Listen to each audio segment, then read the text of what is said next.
Bloody Mary की कहानी bloody Mary real story in England की राजगद्दी साल 1509 से लेकर 1547 तक हेनरी के हाथों में हुआ करती थी।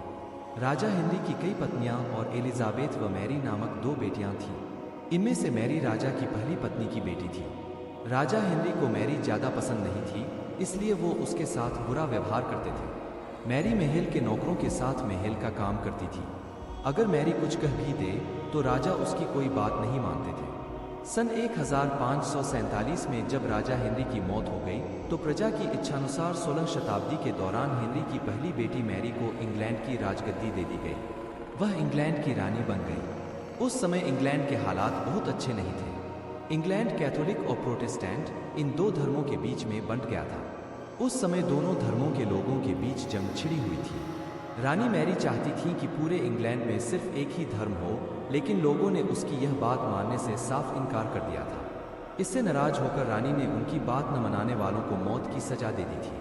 वह ऐसे लोगों को जिंदा भी जला देती थी। रानी मैरी की इस क्रूरता की वजह से इंग्लैंड के लोग उससे नफरत करने लगे। ऐसा भी कहा जाने लगा कि रानी मैरी कुमारी जवान लड़कियों के खून से नहाती थी।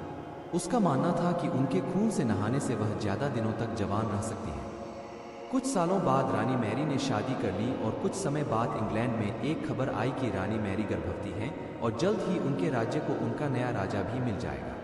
इस बात से हर सभी खुश हुए, लेकिन उस समय रानी मैरी के साथ बहुत ही अजीब घटना हुई। उनके गर्भ से किसी भी बच्चे का जन्म नहीं हुआ, बल्कि कुछ ही महीनों के बाद रानी मैरी का पेट फिर से सामान्य हो गया।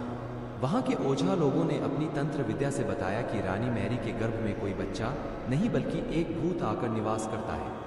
कुछ समय बाद फिर रानी मैरी के गर्भ में वही भूत आकार रहने लगा और वह फिर से गर्भवती हो गई। इस बार भी रानी को कोई बच्चा नहीं हुआ और उस घटना के कुछ ही दिनों के बाद रानी मैरी की मृत्यु हो गई। इसके बाद मैरी की छोटी बहन एलिजाबेथ को इंग्लैंड की राजगद्दी पर बैठाया गया और एलिजाबेथ इंग्लैंड की नई रानी बन गई। रानी मैरी की क्रूरता की वजह से इंग्लैंड को लोग उसे एक निर्दयी औरत मानते थे। वहीं जब उसके गर्भ में बच्चे की जगह एक भूत का निवास होने लगा तो लोगों ने उसे शापित भी करार दे दिया और इसी वजह से उसे लोगों ने ब्लडी मैरी का नाम दिया।